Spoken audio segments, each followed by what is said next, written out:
ଶୁଣିଲେ ଆପଣ ପରିବର୍ତ୍ତନ ହେବେ, କିଛି କଥା ନାହିଁ। ତ ଜୀବନର ମାର୍ଗ କଣ ହେବା ଉଚିତ, ଆମର ଲକ୍ଷ୍ୟ କଣ ହେବା ଉଚିତ, ସେଇ ବିଷୟରେ ମୁଁ ଖାଲି କହିବି।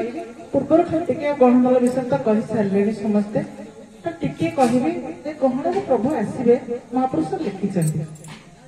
କଣ ଲେଖିଛନ୍ତି ନା, କଳ୍କି ପ୍ରଭୁ ଯେ ଆସିବେ ଗହଣ ଘେନି ମହିରେ ଭୁଲିବେ ରାମଚନ୍ଦ୍ର ହରେ ରାମଚନ୍ଦ୍ର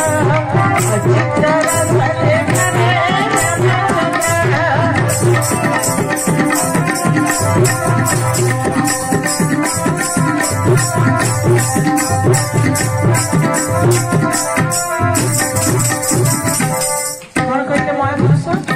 ନା, କଳ୍କି ପ୍ରଭୁ ଯେ ଆସିବେ ଗହଣ ଘେନି ମହିରେ ବୁଲିବେ। ଏଇ ଗହଣ ଦଳରେ ଭଗବାନ ମହାପ୍ରଭୁ କଳ୍କିରାମ ଆସିବେ ବୋଲି ମହାପୁରୁଷ ଲେଖି ଦେଉଛନ୍ତି ଏ କଥା। ଏଇ ଗହଣରେ ପ୍ରଭୁ ଆସିବେ ବୋଲି ଗହଣ ଦଳରେ, ସେ ଗହଣ ଦଳକୁ ଏତେ ଉଚ୍ଚରେ ମହାପୁରୁଷ ଅଚ୍ୟୁତାନନ୍ଦ ରଖିଛନ୍ତି, ଲେଖିଛନ୍ତି, ଆପଣ ମାନେ ଶୁଣିଲେ ଆପଣଙ୍କ ମାନଙ୍କ ଆଖିରେ ଲୁହ ରହିପାରିବେ। ଗହଣ ବିଷୟରେ ଅନେକ ଆଲୋଚନା ହେଇଥିଲେ ମଧ୍ୟ ମୁଁ ଖାଲି ଏତିକି କହୁଛି, ଦେଖନ୍ତୁ ଗହଣ ଦଳ ଆପଣ ଅଛନ୍ତି ବୋଲି କହୁଛନ୍ତି, ଆମେ କହୁନା। ମହାପୁରୁଷ ଯାହା ଲେଖିଛନ୍ତି ଶାସ୍ତ୍ରରେ ଆମମାନଙ୍କ ପ୍ରମାଣ କରି ଦଉଛୁ। ପୁଣି ଲେଖୁଛନ୍ତି ଯେ କଣ କେମିତି ଆସିବେ, କଣ କରିବେ ମହାପୁରୁଷ। ମୁଖେ ହରି ନାମ ହସି ଦାନ ପୋଷା ପୃଥି ହରି ପର୍ଯ୍ୟଟନ ହରେ ପୃଥି ହରି ପର୍ଯ୍ୟଟନ ଅନ୍ୟ ଅନ୍ୟ ନାହିଁ ଆତ୍ମା ଖୁଜ ଧାରି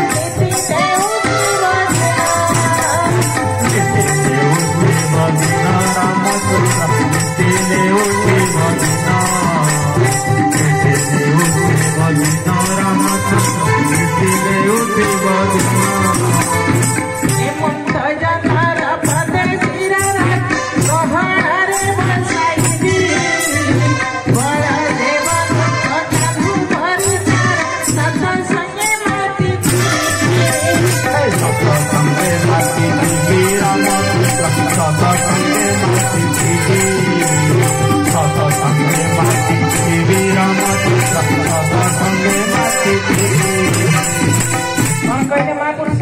मुखे हरि नाम हस्ते दाना पूर्ण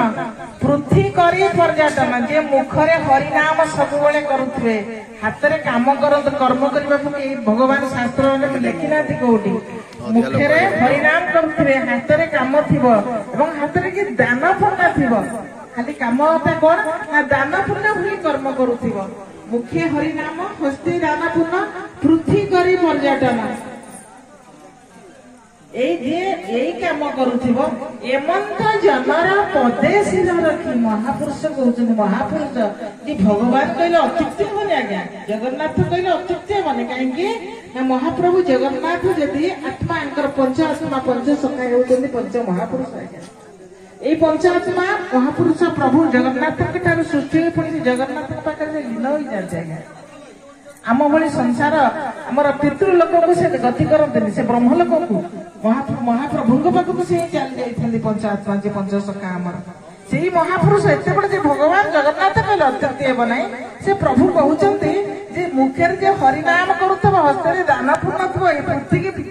पर्यटन करुव यही सब कम खाली घरे रही संसार भितर काम कले हे ना जदि करुव एमंत जनर प्रदेश यही लोक पाद तले मोर मुंड को रखी महापुरुष कहते केते बड़ कथा ये तेणु गहन दल बोली नुह आपण मैंने जोटी रुहतु किसी कथा प्रभु को आश्रय करंतु प्रभु को विश्वास करंतु प्रभु को मार्ग रे पुराण शास्त्र अनुसार काम करी चलंतु आजिकल पुराण शास्त्र के मानुछंती क्या केही मानु नाहंती आधुनिकता ऊपर सब चली वर्तमान आमर मनज्ञ पुराण मन को सृष्टि करितबा कथा मन को आसुता कथा आम समस्ते चली जाते एबे देखुना जहाँ सब गाँव जहाँ हो पुराण को अनुधान कर आम मान समय जो थिला आगे सब बाहागर करले सब निर्बंध जो महाप्रसाद महाप्रसाद का ना महाप्रसाद महाप्रसाद से हूँ कौन आज्ञा रिंग सेरिमनी हूँ से तो गोटा कथा जहाँ कर मटन चिकेन माछ चुंगुड़ी माने जिते प्रकार आइंस महाप्रसाद ता ना भगवान को पाखे जगन्नाथ महाप्रभु सृष्टि कर्ता जगत नाथ जगन्नाथ जी ना प्रसाद जो महाप्रसाद लगे से महाप्रसाद आसिले जो महाप्रसाद निर्बंध हुए आम सब कार्यक्रम चले आम बर्तमान आधुनिकता गति कर तेणु आपको सब गति कले आम कौन हो मुझे कहि आपण मानक पूर्व ठीक आपण मानक नौ भागवत भितर को आपण मैंने कौन करवा उचित जीवन भितर काम करतु किसी ना हाथ में काम करतु मुखरे नाम रखतु आ भगवान को विश्वास करतु ए दीटा जिनिस ए सब जिनिस आम करवा आम बुद्धि मन सब इंद्रिय संयत हो आज्ञा कलिजुग समस्त कहते कलिजुग सब हो पार सत्यर प्रतिष्ठा हो पार ना किंतु कलिजुग ही सत्यर प्रतिष्ठा हेब सत्य त्रेतया द्वापर कलि चारि जुगरे तीन जुगरे भगवान को पाइबा बहुत कष्ट थिला तपस्या करी मुनि ऋषि माने बाली माटी हुका हो जाउथिले भगवान को प्राप्त हो पारु नथिले यज्ञ प्रत्यार यज्ञ करके यज्ञ करी महण मण घी पड़े भगवान को प्राप्त हो पारु नथिले आउ त्रेतया पूजा पाठ अनेक प्रकार केते खर्च करी भगवान को प्राप्त हो पारु नथिले कलिजुग रे सहज मार्ग दैछन्ति भगवान जे आमे एमिति सहज आमे भगवान प्राप्त होगा बहुत सहज मार्ग दैछन्ति गोटे कौन ना नाम संकीर्तन आहुरी सहज मार्ग अच्छे आपण माने कहबी जोटा कि आमे भगवान को शीघ्र प्राप्त हो पारिबा सर्वप्रथम आमे देखिबा हम भीतर थिबा आमे चाहि सब हम आमे कहती पूरी जीवा हमर डोरी नाही जाई परना नाही आमे आगे भगवान को भल पाइबा और विश्वास करिबा आम कर्म को ठीक करिबा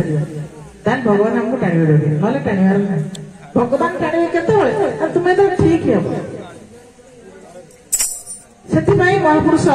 से आम भागवत लिखुंट कौन लिखुंट ना जे बुद्धि जीणे इंद्रिय मन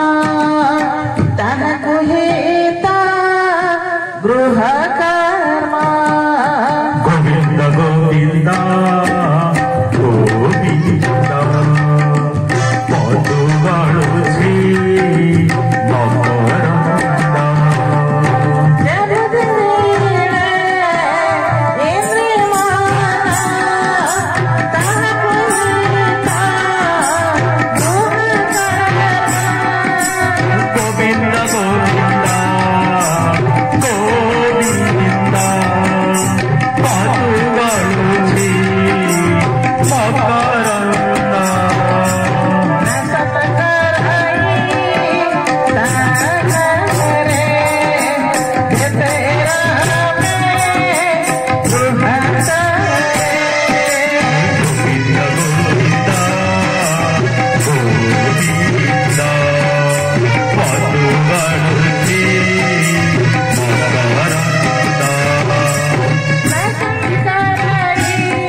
प्राय सन्यासी साधु संत बाबा माने कहते संसार किसी ना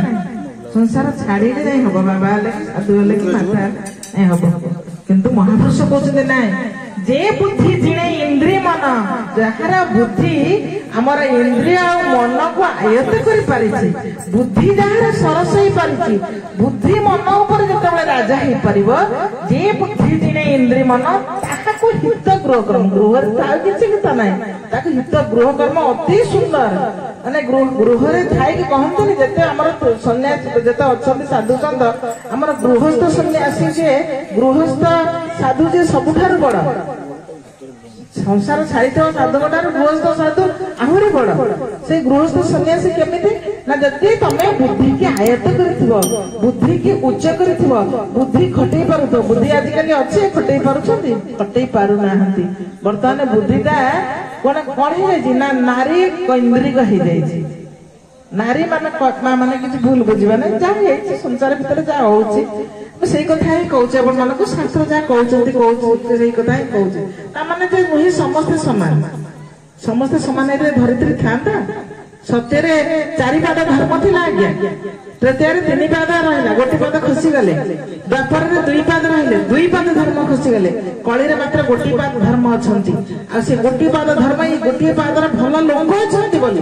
एई लोक माने साधु संत माने गुरु महात्मा माने भल लोक ना कोनती भल मनुष्य जे अछंती बोली से गोटे पाद धर्म को रक्षा करे थरे धरित्री रही छथि आज्ञा तेणु कई समस्त समान नुहति किंतु विशेषतः जोड़ा देखा जाऊ से कथा कहउछंती मोर मां माने जदि चाहिबे सृष्टि के परिवर्तन कर पारेगा सृष्टि आरंभ मां ठार मां बाबा जतबेले प्रभु निराकार पुरुष तो निजे इच्छा करिसंती से नारी बा जीवात्मा को सृष्टि करिसंती से सृष्टि कला परे से जीवात्मा जे मां से ही आह्लादिनी शक्ति रे प्रभु को आकर्षण करी ए सृष्टि के सृजना करिसंती मां नमिसिले मात्र शक्ति न होइतिले सृष्टि सृजना संभव नथिला आ सृष्टि संहार रो मूल रे से मां तेणु आम सब चाहिए सृष्टि केमती रक्षा करवा सृष्टि केमती रक्षा धर्म रहिले धरित्री रहिबो धर्म न रहिले रहिबो नै आपण माने भाबिबे केते यज्ञ होउची केते मंदिर होउची केते गुडे साधु संत भक्त चली चंदी केते खाइबा पीबा बे आज काली सब बढ़ी जाय छी माने हाथी सब जगारे ले धर्म होउची नै आज्ञा धर्म से नै से होची पुण्य आपण ओसाबार करूछंती कि कोडी ओडे यज्ञ करछंती क्विंटल घी देदेले मु देदेली मोर धर्म हो नहीं धर्म नहीं पुण्य हो धर्म केते हम सही पुण्य सही धर्म केमिति ना आपण जतबेले देउचंती किछि आशा रखुचंती सेटा पुण्य हो गला विश्वास रे दउचंती भगवान को पे खर्च होउची हो आ सृष्टि रो मंगल हो ए कथा जतबेले चिंता करबे निजर स्वार्थ रखिबे ना सेटा धर्म रे जीव तेणु धर्म जते सब समर्पित भाव रहंदा आपण किछि करू ना आपण द्वारा किछि हो नाही आपण खाली निज कर्म को बजाय रखंतु कर्म को बजाय रखिले आपनकर सब ठीक आगे प्रथमे कर्म भगवान को प्राप्त हेबा पाई तीनोटी मार्ग आज्ञा प्रथम महापुरुष लिखि तीनोटी मार्ग भगवान को देखो तू सुनो तो खाली कर्म दे भगवान को पाइबा